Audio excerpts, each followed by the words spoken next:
Evet. Bugün elimizde bayağı tuhaf bir vaka var. Kimsenin hatırlamadığı bir filmin devamı Greenland 2, Migration. Evet, hem de ne vaka.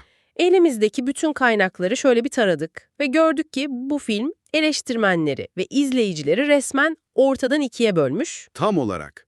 Bir tarafta filmi nadir bir cevher olarak görenler var. Diğer tarafta da Variety'nin deyimiyle bir moloz yığını olduğunu söyleyenler.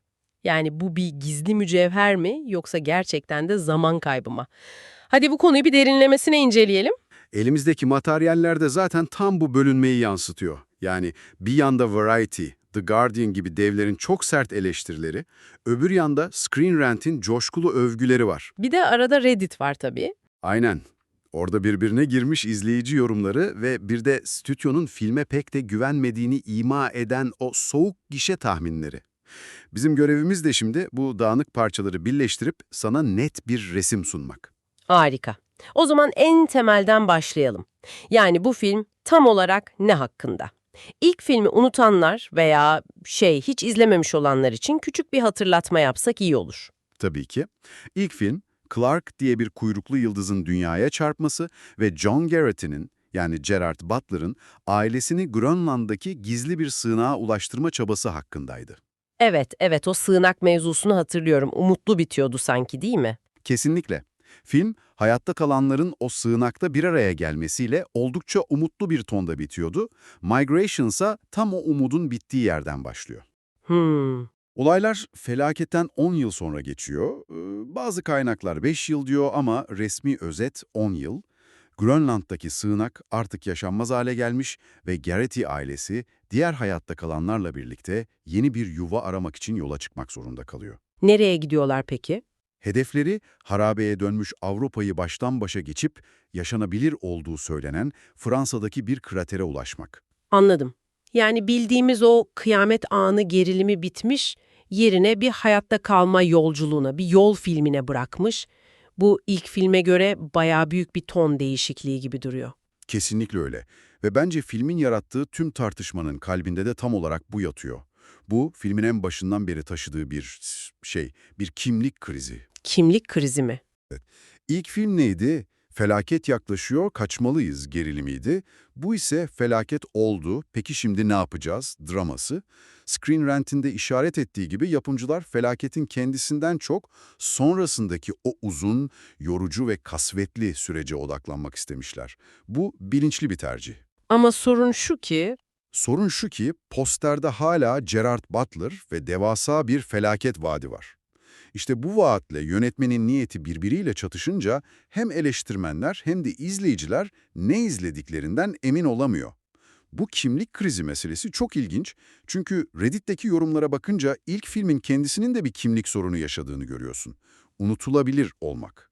Evet, o çok konuşulmuş. o kadar çok insan Greenland diye bir filmi vardı diye soruyor ki, hatta bir kullanıcı yazmış, devam filmini izlemeden önce ilk filmi tekrar açmış ve ancak 45 dakika sonra bir dakika ya ben bunu daha önce izlemiştim demiş. İnanılmaz. Yani neredeyse hiç iz bırakmamış bir filme devam filmi çekmek başlı başına cesur bir karar değil mi? Cesur ya da pervasız orası tartışılır ama bunun mantıklı bir sebebi var, zamanlama. İlk film 2020'nin sonunda yani pandeminin tam ortasında çıktı. Doğru, sinemalar kapalıydı. Aynen. Sinemalar ya kapalıydı ya da insanlar gitmeye korkuyordu. Film de ağırlıklı olarak dijital platformlarda, evde izlendi. Bu yüzden sinematik bir olay olmak yerine insanların kanepelerinde izleyip unuttukları yüzlerce filmden birine dönüştü. Ama yine de devam filmi çekecek kadar izlenmiş demek ki. Anlaşılan o ki dijitalde yeterince büyük bir kitleye ulaşmış ve stüdyo bu mütevazı başarıyı bir devam filmiyle paraya çevirme potansiyeli görmüş ama dediğin gibi kültürel bir etki yaratmadığı kesin. Peki, gelelim eleştirmenlere. Anlaşılan arada tam bir savaş var. Bir yanda Variety, filmi bir devam filmi için şimdiye kadarki en sönük bahanelerden biri ve resmen bir moloz yığını olarak tanımlıyor. Çok ağır ifadeler. Collider ve The Guardian da pek farklı düşünmüyor. Filmin fazlasıyla kasvetli, gereksiz yere ciddi ve heyecandan yoksun olduğunu söylüyorlar. Hatta The Guardian'daki eleştirmen, filmin temposunun o kadar yavaş, tonunun o kadar ağır olduğunu yazmış ki, film bir noktada cenaze marşına dönüşmüş. Bu eleştirilerin hepsi aynı noktaya çıkıyor aslında. Filmin vaadini yerine getirememesi. İzleyici Gerard Butler'dan ne bekler? Yüksek oktanlı, patlamalı, çatlamalı bir hayatta kalma mücadelesi. Evet. Ama karşısında neredeyse 2 saat boyunca kederli ve depresif bir adam buluyor. Collider'ın analizi bu konuda çok net. Film, göçmenlik, sınırlar, insanlığın çöküşü gibi büyük temalara el atıyor gibi görünüyor. Ama Aslında bu temaların altını dolduracak hiçbir şey söylemiyor. Sadece bir sonraki tehlikeli durum için bir zemin hazırlıyorlar. Yani ne tam bir aksiyon filmi olabiliyor ne de derinlikli bir drama. bir saniye, ama madalyanın diğer yüzünde screen rant var ve filmi nadir bulunan bir cevher olarak tanımlıyor. Hatta daha da ileri gidip onu The Last of Us'la karşılaştırıyor. Evet, o karşılaştırma çok konuşuldu. Bu çok iddialı bir benzetme. İnsanların unuttuğu bir felaket filminin devamı için bu biraz abartı değil mi? Bu karşılaştırmayı haklı çıkaracak ne görmüşler tam olarak? İlk bakışta abartı gibi geliyor, haklısın. Yani The Last of Us dediğimiz yapım türünün zirvesi kabul ediliyor. Kesinlikle.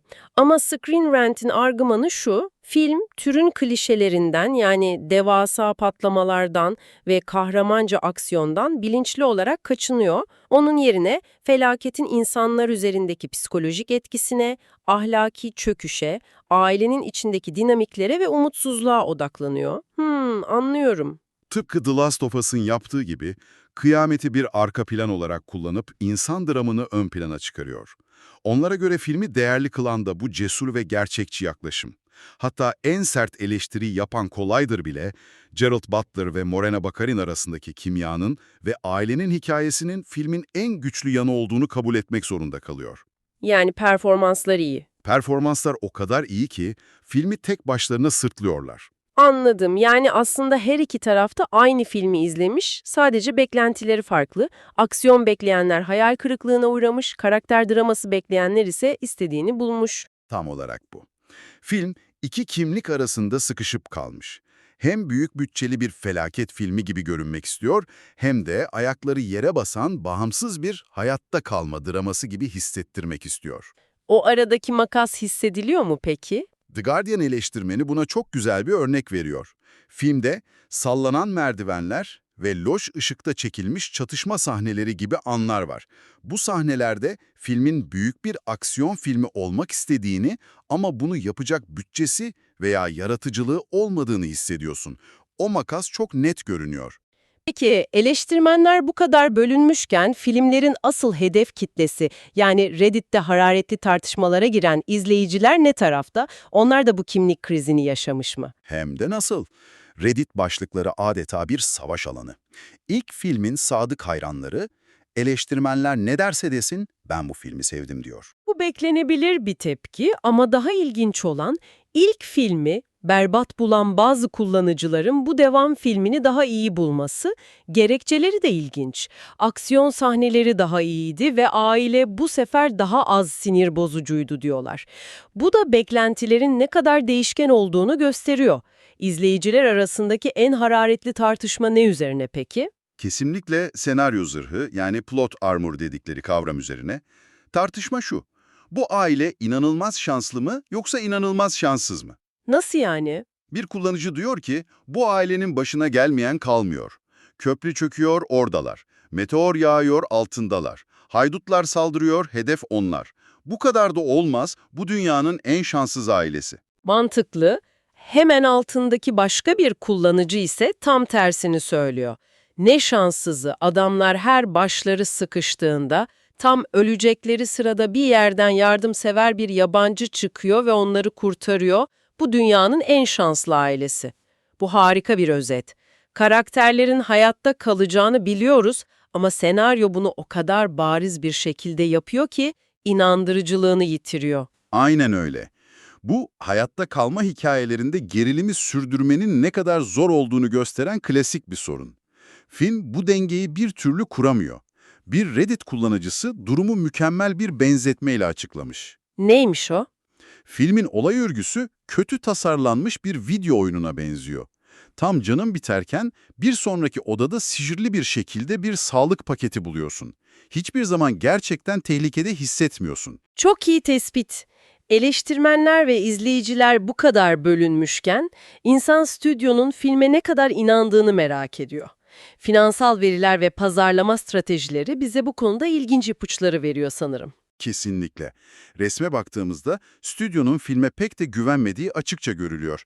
İlk olarak Joblo'nun gişe tahminleri var. Filme açılış haftasında sadece 9 milyon dolarlık bir hasılat öngörüyorlar ki bu Gerard Butler'lı bir devam filmi için bayağı düşük bir rakam. Evet, çok düşük ama bundan daha da büyük bir tehlike işareti var. Filmin Kanada gibi büyük bir pazarda vizyona girmemesi. Sektörde bu genellikle dağıtımcının bu filmden para kazanamayacağız, masrafa değmez demesinin bir yoludur. Buna bir de eleştiri ambargosuna eklemek lazım, değil mi? Reddit kullanıcıları bunu hemen fark etmiş. Evet, bu da yapbozun son parçası. Stüdyo, eleştirilerin yayınlanma yasağını filmin vizyona girmesinden sadece saatler önce kaldırdı. Bu, sektörde klasik bir hasar kontrol hamlesidir. Yani kötü yorumlar çıkmadan biletler satılsın diye. Aynen.